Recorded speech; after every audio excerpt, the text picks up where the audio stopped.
ఇక్కడ ఒక విషయం స్పష్టంగా కనిపిస్తోంది. వాలంటీర్లు ఎందుకు రిజైన్ చేస్తున్నారనే ప్రశ్న ఉత్పన్నమవుతుంది.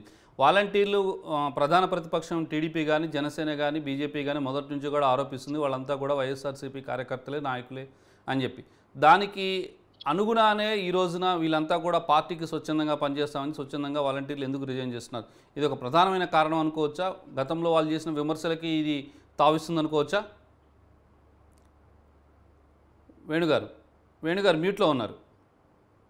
ఓకే, గోకులరాజు గారు, ఎస్. ఇక్కడ మనం ముఖ్యంగా చూడాల్సింది ఏమిటంటే, జగన్మోహన్ రెడ్డి గారు ఏదైతే తన తండ్రి చనిపోతే పార్టీ పెట్టి ఏదైతే ప్రజలు గుండెల్లో జగన్మోహన్ రెడ్డి స్థిరస్థాయిగా ఉండాలి అంటే ప్రజల్లో ఉండాలని చెప్పేసి ఓదార్పు యాత్రలు, అదే విధంగా రకరకాల పాదయాత్రలు, రకరకాల యాత్రలు చేస్తూ జగన్మోహన్ రెడ్డి గారు ప్రజల గుండెల్లో నిలిచిపోయారు.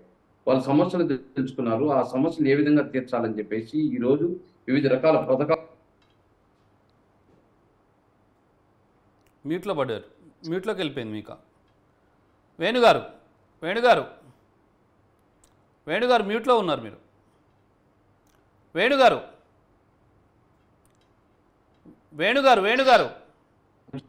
తీసుకొని ఈరోజు జగన్మోహన్ రెడ్డి గారు ఏదైతే వాలంటీర్ వ్యవస్థ ద్వారా దాదాపు 2,50,000 మంది వాలంటీర్ల ద్వారా 1,36,000 సచివాలయ ఉద్యోగస్తుల ద్వారా ఈ రోజు వాళ్ళకి సంక్షేమాన్ని అందించడం జరిగింది. అంటే 4,70,000 కోట్లు ఈ రోజు త్రూ అకౌంట్, 2,50,000 కోట్లు త్రూ అకౌంట్.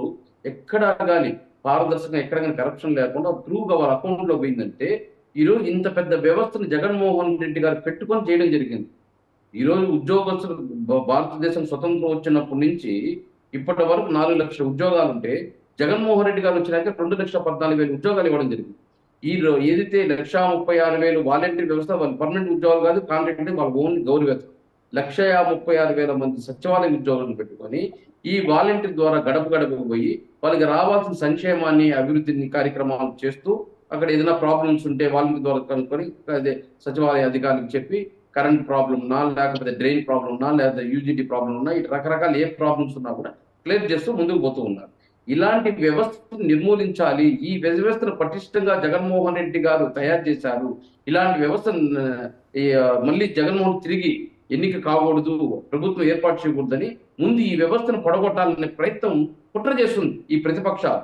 ఈ తెలుగుదేశం పార్టీ నాయకుడు చంద్రబాబు నాయుడు అయినా, జనసేన అధ్యక్షుడు పవన్ కళ్యాణ్ అయినా ముందు వాలంటీర్ వ్యవస్థని, సచివాలయ వ్యవస్థని నాశనం చేస్తే ఆటోమేటిక్ గా జగన్మోహన్ రెడ్డికి పిల్లల లాంటి సంక్షేమ కార్యక్రమాలు కానీ ఇవి కానీ అందకుండా కూలిపోతాది అనే ఉద్దేశంతో వాలంటీర్ పైన అనేక ఆరోపణలు చేశారు.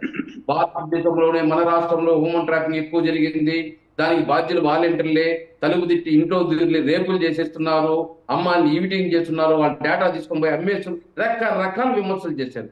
అయినా రాష్ట్ర ప్రజలు నమ్మలేదు. అదే విధంగా వాలంటీర్లు కూడా వాళ్ళ వేణుగారు ఇక్కడ నేను ఒకటి అడుగుతున్నాను. ఇప్పుడు వేణుగారు, ఇప్పుడు వాలంటీర్లు ఎందుకు స్వచ్ఛందంగా వాలంటీర్ వ్యవస్థ, వాలంటీర్ల పైన మనోభావాలు దెబ్బతిన్నా కూడా జగన్మోహన్ రెడ్డి వల్ల వాళ్ళు పనిచేస్తూ వచ్చారు. చివరికి ఏం చేశారు, వాళ్ళు వాలంటీర్లు పెన్షన్లు కూడా అడ్డుకునే ప్రయత్నం చేస్తే, అంటే మేము రాజీనామా చేస్తాము, మళ్ళీ మా జగన్మోహన్ రెడ్డి గెలిపించుకొని వచ్చి అదే స్థానంలో మేము మళ్ళీ వాళ్ళకి సేవ చేస్తామని చెప్పి ఈరోజు ముఖ్యమంత్రిగా రాజీనామా చేస్తున్నారు. దాంట్లో తప్పేముంది? వీళ్ళు అడ్డుకుంటున్నారు. వీళ్ళకి ఏమిటంటే బుద్ధి చెప్పాలంటే ఖచ్చితంగా రాజీనామా చేయాలి, మళ్ళీ ప్రభుత్వం రావాలి, జగన్మోహన్ రెడ్డి గారి ఏదైతే సంక్షేమ అభివృద్ధి కార్యక్రమాలు రావాలంటే ఆ ప్రభుత్వం రావాలి. కాబట్టి వచ్చిన తర్వాత మళ్ళీ మేము చేస్తాం, మళ్ళీ మేము ఇస్తామని చెప్పిన కార్యక్రమంతో ఈరోజు ముఖ్యమంత్రిగా రాజీనామా జరుగుతా ఉన్నాయి.